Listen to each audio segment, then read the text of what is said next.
everyone, Assalamualaikum. It's me Marjan Manfi. Welcome to my another new video.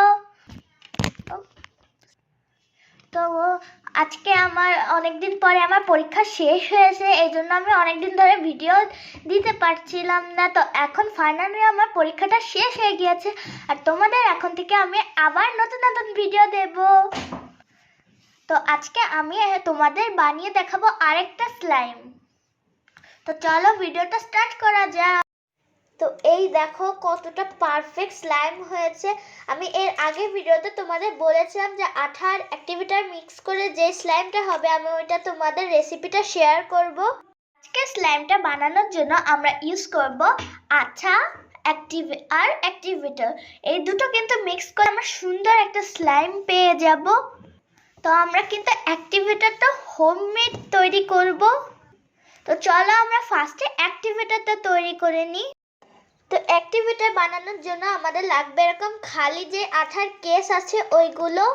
এরপরে এটার ভিতরে আমরা ঢালবো হচ্ছে পানি। তো পানি ঢালতে যে এখানে আমার সাথে একটা পোপাট হয়ে গেছে। তো এরপরে এটার আমি বেসিন থেকে ভরে নিয়ে আসছি। তো আমি জানতাম আমার টেবিলের সাথে এখন তৃতীয় বিশ্বযুদ্ধ হবে। এর ভিতরে ঢালবো আমি এখন আইসকুল পাউডার। আমার আম্মু সকালেই টেবিলটা পরিষ্কার করছে, যদি দেখে যে আমি এরকম নোংরা করছি আমাকে মেরেই ফেলাবে। তো আমার মার উড়ন্ত জুতার ভয়তে আমি এর নিচে একটা খোসা পাতায় নিছি।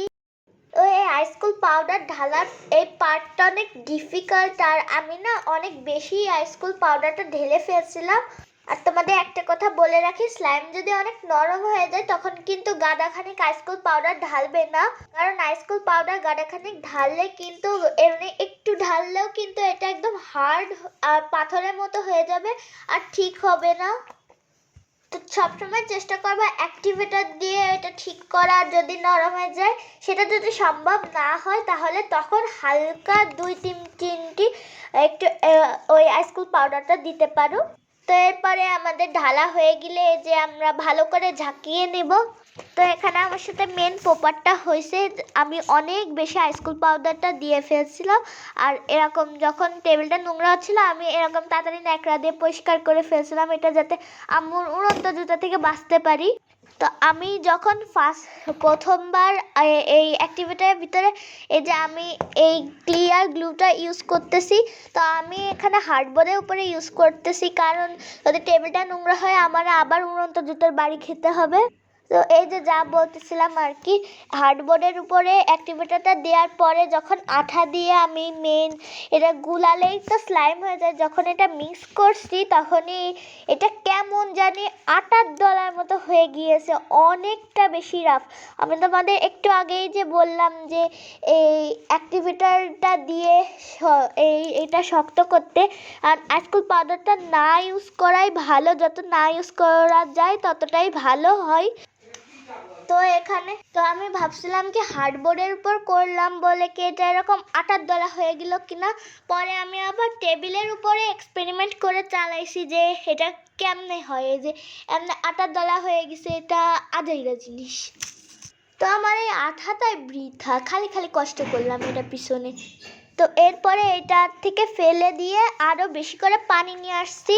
আর যখনই তোমরা অ্যাক্টিভিটার ইউজ করবে এটা কিন্তু আগে ঝাঁকাই নিবা, কারণ পাউডারগুলো নিচে থেকে যায়।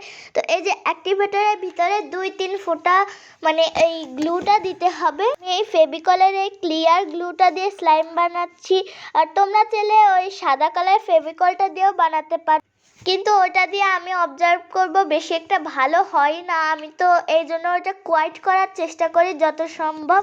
তো এই দেখো আঠাটা দেওয়ার পরে ফার্স্টে এরকম নাড়াতে থাকবা, নাড়াতে নাড়াতে 1-2 সেকেন্ডের ভিতরে দেখবা কি যে আঠা উঠে আসতেছে, এটাই স্লাইম হয়ে যাবে। এই দেখো প্রথমে কিন্তু একটু যদি এটা অনেক বেশি নরম হয়ে যায় 2-3 ফোঁটা শুধুমাত্রই দিবা, তখন অ্যাক্টিভিটার দিলে কিন্তু এটা আরও গলে যাবে 2-3 ফোঁটা, তখন আইসকুল পাউডার দিতে হবে। এটা তোমরা নিজেরাই পরিমাণ মতো বুঝে নিতে পারবে। তো প্রথমে একটা বড় স্লাইমের ডো বানিয়ে নিতে হবে, এরপর একটু একটু করে এই যে একটু বানালাম এটার সাথে এটা মিক্স করে দিতে হবে। তোমরা চাইলে স্লাইমের ভিতরে কালার অ্যাড করতে পারো, পছন্দ মতো যে কোনো কালার অ্যাড করে নিতে পারো। তো কেউ না চাইলে এমনিই থাকতে পারে, এমনি দেখালে স্লাইমটা কেমন জানি লাগে। তো পরে আমি কালার অ্যাড করে নিছি আমার পছন্দ মতো।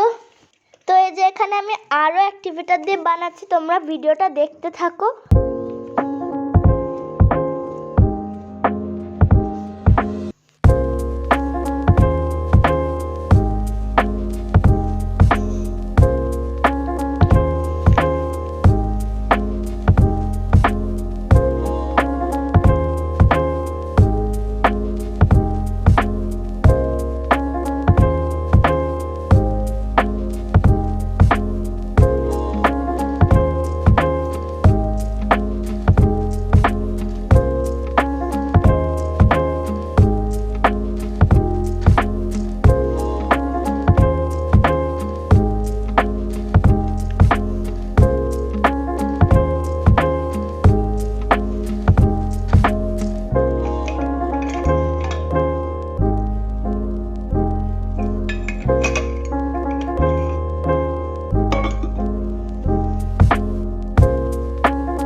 এখন আমাদের স্লাইমটা একদম রেডি।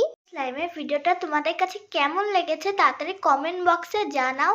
তো এটা যদি তোমরা আমাকে সাপোর্ট করো তাহলে কিন্তু আমি আরও একটা স্লাইমের কি বলে পাগল হয়ে গেছি আমি, তো আরেকটা স্লাইমের ভিডিও নিয়ে আসবো। তো এইটা কিন্তু একদম সহজ, আর এটা যদি মাঝে মাঝে হার্ড হয়ে যায় তাহলে কিন্তু যে তোমাদের যে টুথপেস্ট সেটা কিন্তু এইটুকু সামান্যটুকু দিতে হবে, বেশি দিলে কিন্তু এটা গলে যাবে, গলে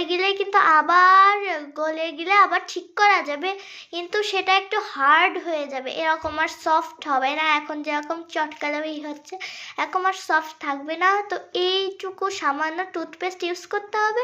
আর যদি বেশি হার্ড হয়ে যায় তাহলে কিন্তু তোমাদের যে ফেস ওয়াশটা আছে না, ফেস ওয়াশটা সবাই বসে থাকে, ওইটা একটু অ্যাপ্লাই করে দিলে এটা কিন্তু একদম ঠিক হয়ে যাবে।